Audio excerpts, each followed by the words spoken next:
Picture an Indiana dusk in late summer, fireflies flickering like tiny stars over a quiet neighborhood, and inside a cozy house, Liam sits on his twin bed, heart pounding, about to tell his big sister Sophie something huge. At 16, he's a skinny kid with messy black hair who loves doodling and notebooks. And Sophie, 19, is his rock, the one who's always had his back. She's sprawled on the floor, flipping through a magazine, her blonde ponytail bouncing as she hums a tune. Liam takes a breath and says, "Sophie, I'm gay." She looks up, drops the magazine, and without a word pulls him into a hug. "You're my little brother, nothing changes that," she whispers. That moment sticks with him, a lifeline through the years ahead. Growing up, they were tight, like two peas in a pod. She'd scream at bullies who shoved him into lockers at school for being different, sit with him through heartbreak when his first crush ghosted him, and sneak ice cream with him at midnight when their parents were asleep. They'd watch old movies on the couch, laughing at the cheesy lines, and she'd always say, "Liam, you're enough, okay?" Back then, Sophie was his safe place, the one who got him like no one else did. But then she met Jake, a tall guy with a big smile who rolled into her life like a summer storm. At first, Liam was happy for her, thinking Jake might join their little world. He'd tag along when they grabbed burgers or hit the park, but soon things shifted. Sophie started dodging him, making excuses like, "Liam, you wouldn't vibe with this crowd," whenever she hung out with Jake's friends. Family nights got weird too, she'd tell him, "Jake just wants some alone time with us." And Liam would end up eating leftovers in his room. He'd ask her to hang out, just the two of them, like old times, but she'd brush him off. "I'm busy, you know how it is." It stung, but he figured she was just caught up in the new romance. He didn't see it yet, the slow drift pulling her away, the way she'd chosen someone else over him. Liam kept hoping she'd come back, that their bond was stronger than this phase. He had no clue how wrong he was, or how much worse it'd get before he'd have to fight for himself. If you've ever had someone you love start slipping away, you'll feel Liam's story in your bones. This is just the start, so hit that like button, share it with someone who gets it, and subscribe to Heart Stories to see where this goes. Tap the bell so you don't miss a thing. Liam turns 17 in the fall, and the house feels different now, quieter in a way that gnaws at him. He's still the kid who doodles in notebooks when no one's looking, but something's off with Sophie, his big sister, the one who used to be his shield. It starts with little things, like how she stops texting him about her day or forgets to call him down for movie night. He notices she's always with Jake, her boyfriend, this tall guy with a loud laugh who's taken over her life. At first, Liam brushes it off, figuring she's just caught up in the newness of it all. They've been tight forever, he thinks. She'll come around. But then he catches a moment that flips his stomach upside down. One evening, he's grabbing a soda from the fridge while Sophie and Jake are sprawled on the couch watching some game show. Jake's on the phone with a buddy, and Liam hears him say, "I don't get why some people have to shove that stuff in your face. It's weird." Sophie doesn't call him out, doesn't even blink, just lets out a small laugh and says, "Yeah, let's not go there." Liam stands there, the can sweating in his hand, wondering if she's starting to see him the way Jake does, like he's something to tiptoe around. Soon, it's not just a feeling anymore. She stops mentioning him when she talks about her plans, like he's a detail she can skip over. He asks her one day, "Hey, how come you never bring me up to Jake's friends?" She's flipping through her phone, barely looks at him and says, "His crew's kind of traditional, Liam. It's just easier this way." Easier for who, he wants to ask, but the words stick in his throat. It's like a punch he didn't see coming, his sister choosing to keep him hidden rather than stand up for him. Then there's the family stuff, like the big picnic she organizes with Jake's parents. He overhears her on the phone, "No, Liam's not coming. It's not really his thing." He calls her out later. "What's that supposed to mean? Not my thing?" She sighs. "Jake's folks wouldn't get you, okay? Don't make it a big deal." But it is a big deal, and it keeps growing. One night, he's had enough and waits for her in the living room, rain drumming on the roof outside. She's packing a bag for a weekend with Jake, and he steps in front of her. "Sophie, are you ashamed of me?" She stops, looks at him, and her face goes hard. "Liam, you make everything tougher than it needs to be. Jake's not okay with people like you, and I'm just trying to keep things smooth. People like you, she says it like he's a stranger, not the brother she used to fight for. He takes a step back. You used to stand up to anyone for me. She shrugs. Things are different now. Grow up. That's the moment it hits him. She's not drifting. She's cutting him out. He walks to his room, pulls out an old picture of them from a camping trip, arms around each other, grinning like nothing could break them. He stares at it, eyes stinging, and realizes she's not just picking Jake, she's erasing him from her life. The sister who once yelled at bullies for him, who sat with him through every breakup, she's gone, replaced by someone who'd rather hide him than face her boyfriend's sideways looks. Liam sits there in the dark, rain streaking the window, feeling like he's been scrubbed out of her story. He's not her little brother anymore. He's a complication she's decided to leave behind. And that truth cuts deeper than anything he's ever felt. Liam turns 17 in the fall, and the house doesn't feel like home anymore. Not the way it used to when Sophie was still his anchor. He's still the kid who doodles in notebooks during math class, but now there's this quiet ache he can't shake whenever she's around. It starts with small stuff, things he tries to ignore at first, like how she stops texting him about random things, like what happened at her work or what movie she watched. She used to call him downstairs for pizza runs or just to sit and talk about nothing. But now she's always with Jake, her boyfriend, this tall guy with a loud laugh and a knack for filling up every room he's in. Liam figures it's normal. She's in love. People get busy. They've been tight since forever, he tells himself. She'll snap out of it. But then he overhears something that stops him cold. One night, he's grabbing a soda from the fridge while Sophie and Jake are on the couch. Some dumb reality show blaring in the background. Jake's on the phone with a friend, and Liam catches him saying, "I don't get why some people have to make a big deal out of that stuff. It's just weird to me." Sophie doesn't say a word, doesn't push back, just lets out a little laugh and changes the subject. "Hey, what's on next?" Liam stands there, the can sweating in his hand, wondering if she's starting to see him through Jake's eyes, like he's something she needs to explain away.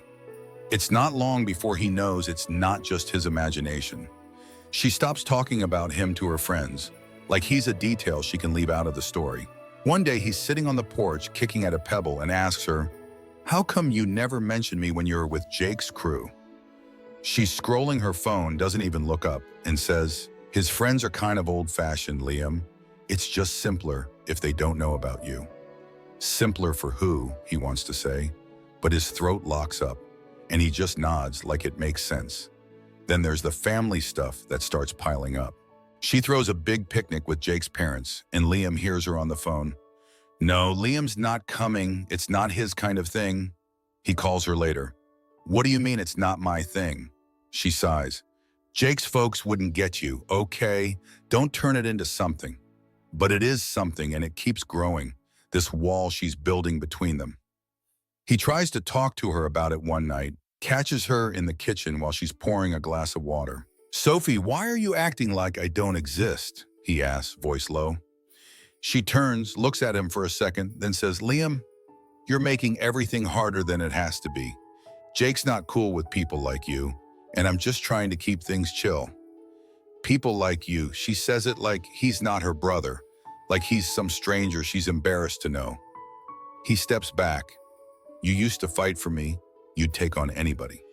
She shrugs. "Things change, Liam. Grow up." That's when it sinks in. She's not just drifting away, she's cutting him out of her life. He walks upstairs, pulls an old shoebox from under his bed, and digs out a photo of them at the county fair, arms slung around each other, cotton candy smeared on their faces. He stares at it, eyes burning, and thinks about how she used to stand between him and the world, yelling at kids who shoved him around at school, sitting with him through every breakup, telling him he was enough. Now she's picking Jake over him, not because of some vibe or scene, but because of who he is. He sits on his bed, the house quiet except for the hum of the fridge downstairs, and feels it hit him hard. She's erasing him. The sister who once patched him up when he fell is gone, replaced by someone who'd rather hide him than deal with her boyfriend's sideways comments. Liam's not just losing her, He's losing the one person he thought would always see him, and that truth cuts deeper than anything he's ever known. Liam hits 18 in the summer, and he's still holding on to this thin thread of hope that Sophie, his big sister, might turn back into the person she used to be, the one who'd fight the world for him. He's got this stubborn side, this belief that if he keeps showing up, keeps being there for her, she'll remember the nights they'd raid the fridge for ice cream or the time she yelled at a bully until he ran off crying. So when she calls him one Saturday afternoon, voice clipped and hurried, "Liam, can you drive Jake to Grandma's? I'm stuck at work." He doesn't hesitate, says yeah, even though it's an hour each way on a bumpy back road. He picks Jake up from their apartment, tries to make small talk about the Heat or the Pacers game last night, but Jake just grunts, scrolls his phone, and mumbles a half-assed "see ya" when Liam drops him off at Grandma's front porch. No thank you, no wave, just the screen door banging shut as Liam sits there in his beat-up Honda, engine idling.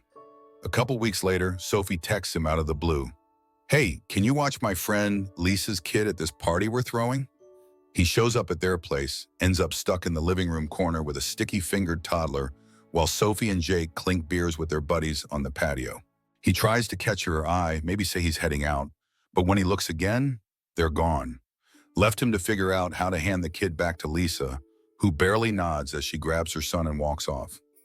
Liam keeps doing these favors, driving, babysitting, whatever she asks, because he's chasing the old Sophie, the one who'd sit with him through every heartbreak and tell him he was enough. Each time he thinks, maybe this'll pull her back, maybe she'll see me again. But it's like trying to hold water in his hands. She slips away every time, and he's starting to feel less like a brother and more like some guy she calls when she needs a favor. Then comes the night that snaps everything in half, a muggy July evening that he'll never shake. Sophie calls him a few days before. "Liam, we're having a family dinner at Aunt Meg's. You've got to come." He hears her say family, and something lifts in his chest, this tiny spark of hope that she's finally letting him back in, that she's missed him too. He digs out a clean polo from his drawer, combs his messy hair, drives the 20 minutes to Aunt Meg's house with this nervous buzz running through him. He steps into the backyard, the air thick with barbecue smoke, burgers sizzling on the grill, kids chasing each other with squirt guns, cousins passing around a cooler of beers. He spots Sophie near the picnic table, laughing with Jake, and gives her a wave, but she flashes this quick, tight smile before turning back to her boyfriend. He grabs a soda from the ice bucket, tries to jump into a conversation with Uncle Dave about the fish he caught last month, but Dave just grunts, "Oh yeah," and wanders off to talk to Cousin Pete about his new truck. Liam stands there, sipping his drink, watching people move around him like he's a ghost. Halfway through the night, he overhears Jake lean into Sophie and say, "Why'd you even bring him?" She glances at Liam, then back at Jake, nods and says, "Yeah, you're right, let's go." They grab their jackets, slip out the back gate, and leave without so much as a goodbye. Liam's left there, soda warm in his hand, the party rolling on, Aunt Meg flipping burgers, cousins joking about some football game, nobody noticing he's standing alone in the middle of it all. He drives home that night, windows down, the sticky air rushing past, and lets the tears fall, hot and quiet. He pulls into his driveway, sits in the car with the engine off, and makes a decision. If she doesn't want me, I'm done trying.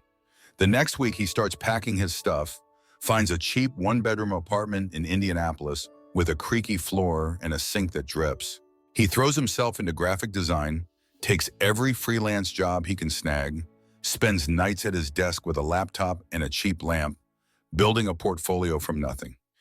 He posts his work online, starts getting traction, and tells himself with every sketch, "I don't need her to care. I'll make my own path." It's not easy, the rent's tight, the nights get lonely, but every gig he lands feels like a step away from that backyard, a step towards something he can call his own. Liam's cutting Sophie out, not just from his contacts, but from his life, and he's betting on himself to build something she can't touch. 7 years roll by, and Liam's 25 now, living in a small loft in Indianapolis where the city's hum filters through the windows every night. He's not that kid anymore, the one who used to hunch over a laptop in a dingy apartment, sketching designs just to pay the bills. Now he's someone people know, a name that pops up in conversations across the country, even in places he's never been. It all starts after he cuts Sophie out, back when he's 18 and scraping by on freelance graphic design gigs. He'd sit at his desk with a cheap lamp buzzing overhead, cranking out logos and posters for small businesses, anyone who'd toss him a few bucks. He'd post his stuff online, not expecting much, just hoping for a like or two, but then people start sharing it, hiring him for bigger projects, and he realizes he's got something here. But it's not just about the art, it's what he does with it that changes everything. One night, he's scrolling through comments on his Instagram, sipping a warm beer, and sees messages from kids saying they have been kicked out by their families, ignored by their siblings, all for being who they are. It hits him like a punch to the chest, like he's reading his own life over again. He decides to do something, starts a website called Found Roots. Nothing fancy, just a page where he types out his story, how Sophie ditched him, how he felt like he didn't belong anywhere. He adds a forum so people can talk, then job listings, links to therapists, anything he can scrape together to help. It takes off fast, way faster than he ever thought. And before long, Found Roots is a full-on platform connecting thousands of young LGBTQ+ folks who've been through the same mess he has. He's running it from his loft, barely sleeping, living on coffee and takeout. But every email he gets, every kid saying, "This gave me a reason to keep going," pushes him forward. Then the calls start rolling in. "Liam, can you speak at this event?" Or, "Hey, want to come on our show?" He says yes to almost everything, steps onto a TED Talk stage one chilly October afternoon, lights bright in his eyes, and tells the crowd, "You don't need anyone to hand you a seat at the table. Build your own damn table and make it better." The video explodes online, millions of views in a week, and suddenly he's everywhere, people quoting him on social media, magazines calling for interviews, even a big clothing brand asking him to front their inclusivity campaign. His designs, clean and bold, start showing up on billboards from Chicago to LA, and his platform's helping more people every day, finding jobs, homes, friends for kids who thought they'd lost it all. He's got a crew now too, people who've stuck with him since the early days, like Mia, a coder who built the site's backend when it was just an idea, and Sam, a photographer who shoots his events for free because he believes in it. They're over at his place one Friday night, pizza boxes piled up, beers sweating on the coffee table, and Mia says, "Liam, you're a big deal now, you get that, right?" He laughs, shrugs it off, but it sticks with him. He's not the guy nobody saw anymore. He's speaking at colleges, sitting with teens who remind him of himself at 16, scared and lost, telling them, "You're enough, right here, right now, don't let anyone tell you different." His inbox is a flood of messages, kids thanking him for giving them a lifeline, a place to belong when their own families walked away. He thinks back to that night at Aunt Meg's sometimes, standing there with a soda while Sophie slipped out the back gate, and sees how he's turned that pain into something real, something that lasts. He's on a morning show one day, sitting across from a host with a wide smile, and she asks, "What got you to this point?" He takes a breath. "I used to think family was everything, blood was everything, but when mine left me behind, I learned you can pick who lifts you up, who sees you for you." The audience claps, the host nods, and Liam feels this weight slide off his chest like he's finally free. He's not just getting by, he's making a mark, proving you don't need your sister or anyone to hand you a place in the world. His platform's got sponsors now, a small office downtown with a creaky door where he meets people who've been through the ringer, just like he was. He's at a rally one weekend, mic in hand, talking about fighting for yourself, and the crowd roars, a sea of faces who get it. His name's out there, a light for anyone who's ever been told they don't fit, and he's damn proud of that table he built, one nobody can take away from him. It's a cold December evening in 2028, and Liam's 27 now, standing in his Indianapolis loft, surrounded by the hum of a city that's become his home. He's prepping for a big event he's hosting, a conference called Roots Rising, that links LGBTQ+ entrepreneurs with major brands, a project born from his Found Roots platform. He's in a good place, his life a mix of late-night design work and speeches that move crowds, his loft walls lined with awards and photos of the people he's helped. The doorbell buzzes, cutting through the quiet, and he opens it to see Sophie, his sister, standing there, hair tangled, eyes sunken, looking like a shadow of the confident girl she used to be. It's been years since they last spoke, not a text, not a call, and she's the last person he expects to show up now. She steps inside, hands fidgeting, and says, "Liam, I know I don't have any right to ask this, but I need your help. Jake's starting a business, some craft beer thing, and he needs exposure. You're a big name now. Can you get him into your event? Just this one time?" Liam leans against the kitchen counter, arms crossed, and lets her words hang there. Memories flood back, sharp and fast. The time she ditched him at Aunt Meg's barbecue. The way she said, "Jake's not cool with people like you." The years of silence that followed. He tilts his head, wafts her a small smile and says, "Funny, you told me I didn't fit your vibe back then. What's different now?" Sophie looks down, shifts her weight. "I messed up, Liam, I know that. I was wrong, okay? I just want us to be family again, and Jake really needs this." Her voice cracks a little, but Liam sees it clear as day. She's not here for him. She's here for what he can give her. He takes a slow breath, keeps his tone even. "Sophie, you made your family a long time ago, and I wasn't in it. I've got my own now, one that doesn't need you or Jake to work."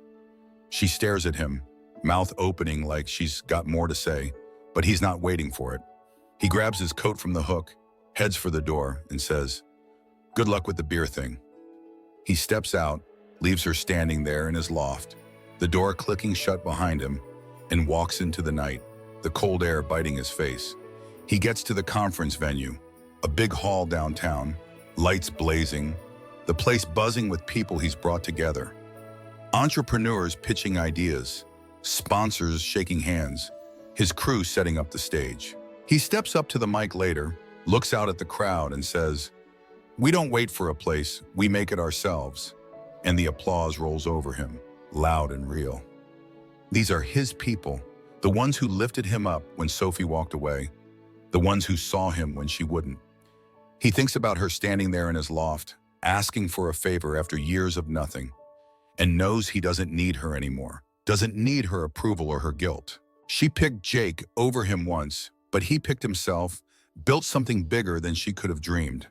A community that's his family now, not by blood, but by choice. The event wraps up, people clap him on the back. "Great job, Liam." And he nods, feels the warmth of it all. Sophie's out there somewhere, maybe kicking herself, maybe not. But Liam's free, standing tall in a world he made, one where he's enough without her say-so. His life's his own, a legacy he carved out of the dirt she left him in, and that's more than she'll ever understand. So what about you? Ever had to turn down someone who only showed up when they needed something? Tell us your story in the comments. If Liam's fight hit you where it counts, hit that like button, share it with someone who gets it, and subscribe to Heart Stories for more. Tap the bell so you don't miss the next one.